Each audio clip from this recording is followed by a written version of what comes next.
Yo, what's going on YouTube? Welcome back. This quite possibly may be the most valuable video I've ever posted on YouTube. Apologies for being inactive over the past week, but I've been cooking up this video and it is absolutely insane.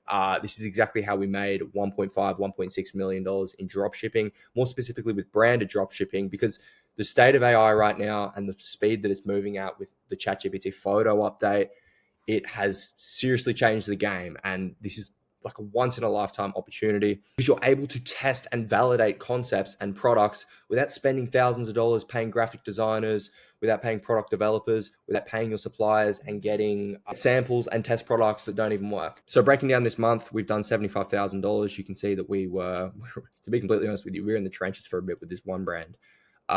We scaled down through Q1. It was pretty rough because we were customizing our product. We also had some issues on the legal side of things that we had to deal with. But now that all of those are dealt with, we are scaling back up. So I'll put a photo on screen as well. Well, I changed this to 365 days of our UK brand as well. We're sitting at about 350,000 pounds, I believe, on there. And then we have two other stores as well around this one brand. Now, a lot of people ask me, why do I run multiple stores around the one brand? A couple reasons: conversion rate and also security. If one of them gets shut down, it doesn't mean we just all get fucked. What I'm going to do now is I'm going to take you guys into the Miro board and run you through the exact process that we're using. And we're going to be moving super fast as well. So if you guys have any questions, message me on Instagram. I'll get back to you over there. I respond to everyone. So yeah, let's jump straight into it. Okay, the value that's in this is going to be absolutely insane. Genuinely, I advise you guys to stay to the very end. I've made a mock brand. I'm going to show you exactly how I'd go building a brand from scratch, how we're able to validate, test products without spending thousands of dollars going back and forth with the supplier for a product that doesn't even work. And the way we're able to do that is by using some sneaky ChatGPT tricks and leveraging the fuck out of AI. That's all we're doing. And because of that, we're going to save like months and thousands of dollars of testing budget. So just quickly, I'm going to come through and basically break down the dropshipping timeline, because I don't want you guys to think that I'm against pump and dump stores, all right?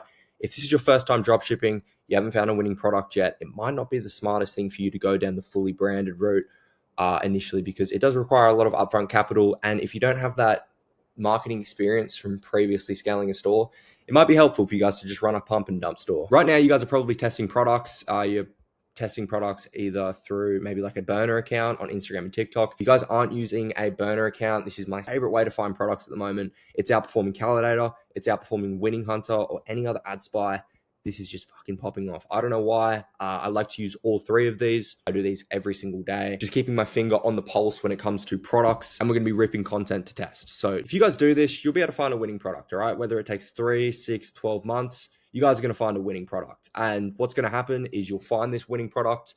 If you position yourself right, you have like a good offer, a good creative strategy, you should be able to scale for about 3 to 6 months. You should be able to pocket around 5 to 6 figures in profit.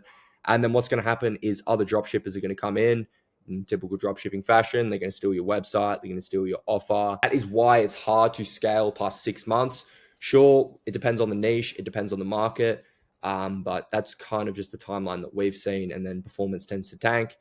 You're going to panic because it's your first time. You know, you went from making hundreds of thousands of dollars a month to not making any money now. And then you are going to kill the product, or you're going to try to salvage it, which brings us back to here. If you're going to kill the product, you end up back in testing products. If you decide you're going to try and save your brand, then you need to bring it over to branded dropshipping. Okay, so this product I just found on Winning Hunter. I'm going to be using it as an example. I built a brand around it. The brand is called Lush Tint. And this product is essentially applied to the lips. It is a peel-off lipstick. Put a video up on screen explaining exactly what it does, but this product has been blowing up. Now, there are two main types of branded dropshipping that I'm going to be talking about in this video. The first one is just surface level branded dropshipping. What I mean by this is you're going to take the product, you're not going to change the formula, you're going to keep the product the exact same, but you're going to make color variations. You're probably going to slap your brand name on the box, brand name on the product. These are just some useful things that we've seen. So you obviously want to ensure the product is high quality, which kind of ties in with shipping protection. The easiest way to get an insight into the quality of your product and the quality of the packaging is just to order it to your house.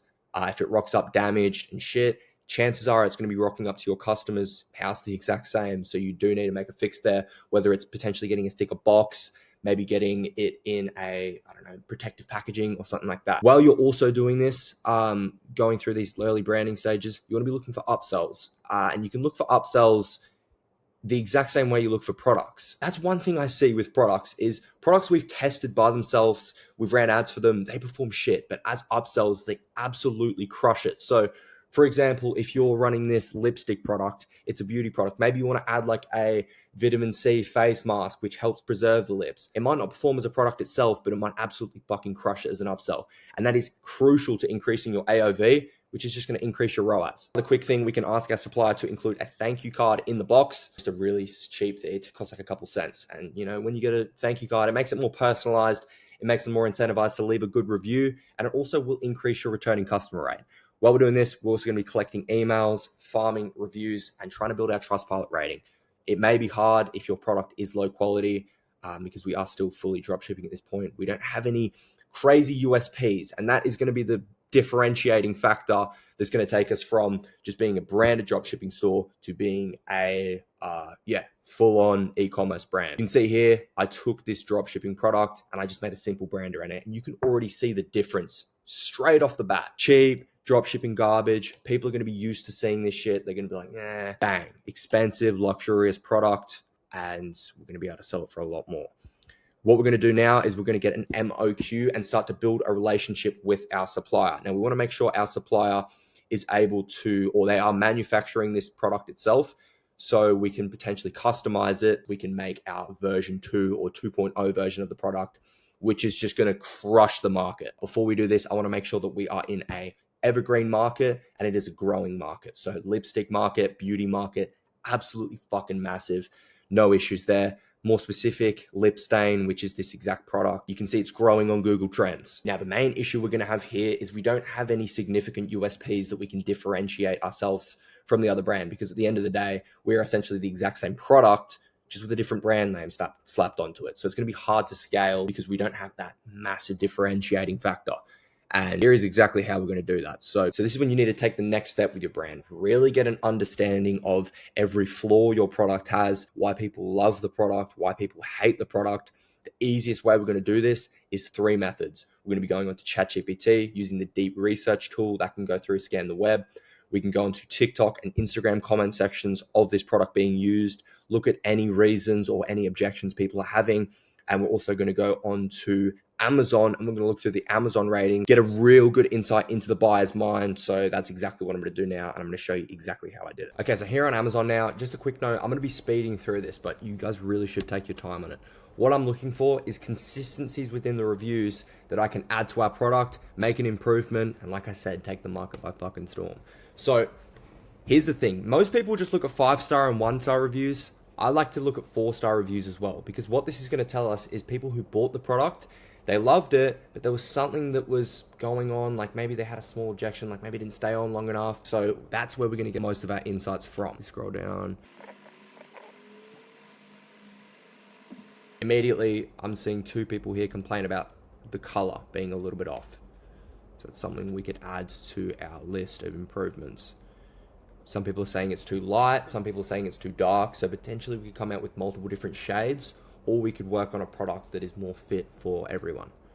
Color was lighter than expected. This is what I'm seeing very consistently.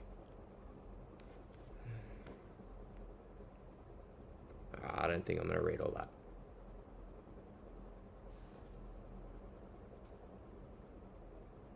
Shade that I received was the brightest pink shade ever, and not even close to the color in the pictures. Okay, so that is a very common objection now. Now moving on to 1-star reviews. This is going to show us people who hate the product, like everything that's wrong with it. And if we see any major flaws in here, usually it's a very simple fix, like their product rocked up damaged. It's in here saying it's not lasting long enough. It's not lasting long enough. Completely different product than described, was very messy.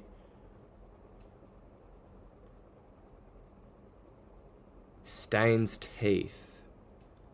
The colors are so pale. So, yeah, potentially looking at a product here that, well, I don't know if we could avoid staining the teeth, but 2 main things is that the colors are off, and what was the other one? It doesn't last long enough. So those are 2 fixes that we could go to the supplier or go to ChatGPT and get an alternative ingredient list, and then send that off to the supplier. I'm not going to go on any further because it's kind of unnecessary as I'm not running this product, but you'd go through now, you'd look at TikTok Instagram comments, you just do the exact same thing.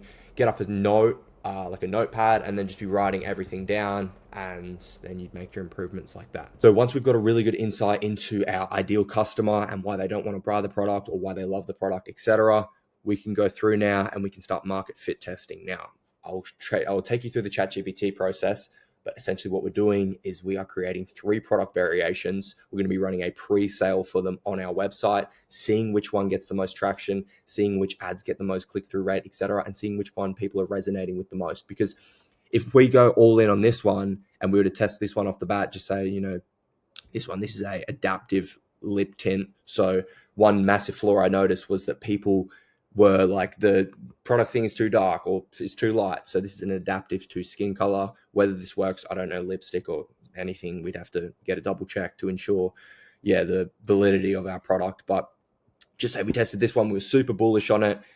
It got no sales. It got no traction. We went through all that branding process for nothing.